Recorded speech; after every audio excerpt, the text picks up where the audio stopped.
Alors, pour commenter cette décision prise par le nouveau ministre de la Défense, Naftali Bennett, notre invité ce soir, c'est Léa Goldin. Bonsoir. Vous êtes la mère du soldat Hadar Goldin, disparu à Gaza en 2014. Vous vous battez depuis plusieurs années pour récupérer la dépouille de votre fils.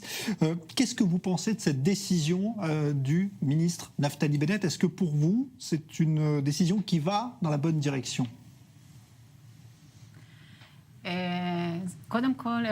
Tout d'abord, bonsoir. Ce n'est pas une nouvelle décision. L'État d'Israël a envoyé mon fils en 2014 pour une opération et Hadar, pendant l'accord de cessez-le-feu, est tombé en embuscade du Hamas et 3 autres soldats ont été tués. Hadar a été pris dans un tunnel du Hamas et il est détenu depuis comme monnaie d'échange par le Hamas pour tenter d'en obtenir le plus possible du gouvernement israélien. Et depuis plusieurs mois, nous tentons de faire pression sur le Hamas pour qu'il restitue les civils israéliens, mais aussi les dépouilles israéliennes. Vous voyez donc que ce n'est pas une décision nouvelle, mais à mon grand regret, après que le cabinet ait pris une telle décision, rien ne s'est passé. Maintenant, ce qui m'encourage, évidemment, c'est qu'il faut rendre cela réalisable.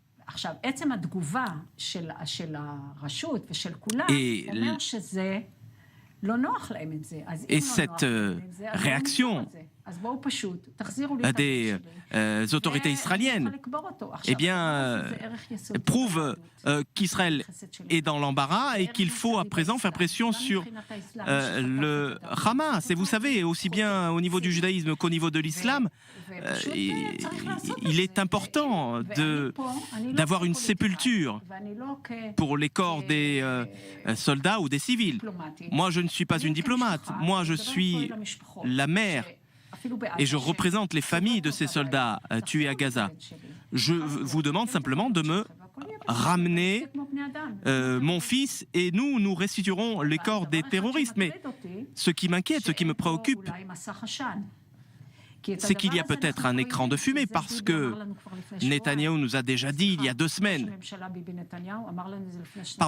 le Premier ministre Bibi Netanyahou nous a dit que c'était une décision qu'il avait prise et qu'il donnerait les consignes pour qu'elle soit mise en œuvre. Mais entre-temps, nous voyons bien qu'il y a des tentatives pour tenter de parvenir à un arrangement avec le Hamas.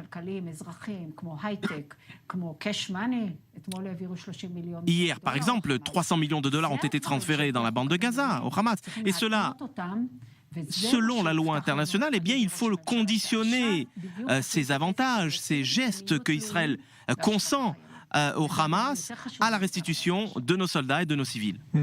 Alors vous avez mené un combat à plusieurs niveaux, à la fois ici en Israël avec le gouvernement israélien, vous avez été devant les instances internationales pour obtenir la restitution du corps de votre fils.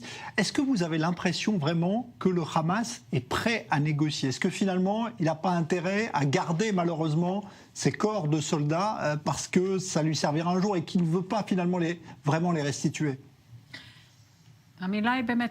Oui, c'est vraiment ça, vous avez raison, c'est une monnaie d'échange. Le Hamas est une organisation terroriste et on sait bien comment elle procède. Elle enlève, elle capture pour être en position de force dans les négociations, mais nous sommes face à une nouvelle réalité. Cet ennemi qui siège à Gaza, aujourd'hui l'opportunité d'un arrangement. Nous consentons des gestes humanitaires parce que, je le rappelle, nous avons été devant le Conseil de sécurité des Nations Unies et le secrétaire général Anthony Guterres nous a conviés, ce qui n'est pas évident de faire. Et il y a une résolution, la résolution 2124 de l'ONU, qui d'ailleurs a été conduite par le Koweït, et qui dit la chose suivante: chaque fois qu'il y a un conflit, la première chose à faire, c'est de restituer les disparus et les dépouilles des soldats. Et cet appel est fait aux pays, évidemment, aux organisations gouvernementales, aux organisations non gouvernementales. Et tout cela est fait pour faire avancer les cessez-le-feu, les accords de paix. Tout cela fait que le Hamas est aujourd'hui dans une situation qui, en vertu du droit international,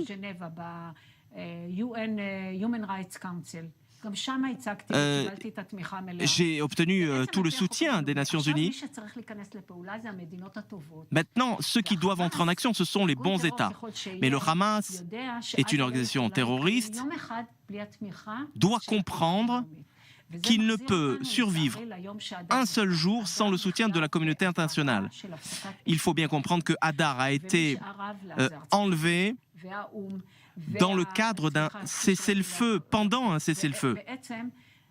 Un cessez-le-feu qui a été obtenu grâce à l'Union européenne, aux États-Unis, à la communauté internationale.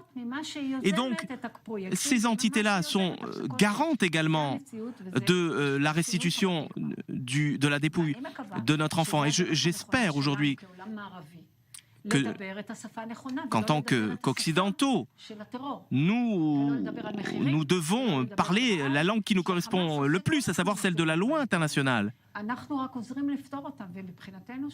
De notre point de vue, Hamas peut devenir, la bande de Gaza peut devenir demain un nouveau Singapour. Nous ne sommes pas là pour menacer, mais nous disons la chose suivante. Nous avons aujourd'hui l'opportunité de restituer le corps d'Hadar. Il faut conditionner tout avancement, tout geste humanitaire envers la bande de Gaza à la restitution du corps de nos enfants et tout ira pour le mieux, je vous l'assure. Une dernière question, parce qu'on est dans une situation politique troublée en Israël. Vous avez confiance autant en Netanyahou qu'en Benny Gantz pour ramener la dépouille de votre fils? Pas une affaire politique? C'est intéressant ce que vous dites.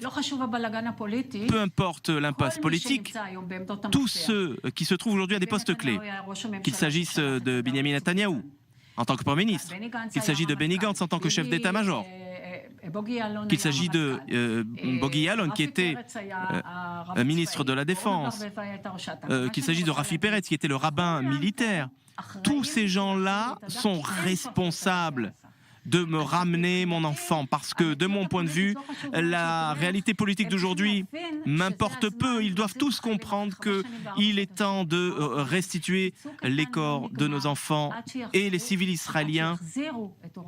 L'opération Bordure protectrice n'est pas terminée tant que les corps de nos enfants ne sont pas restitués. Voilà un message clair délivré donc par Léa Goldin, qui est notre invitée ce soir. Merci d'être venu réagir donc à cette décision du gouvernement israélien de ne plus restituer désormais les dépouilles des terroristes palestiniens. Merci Léa Goldin, merci à Cyril Amar pour cette traduction.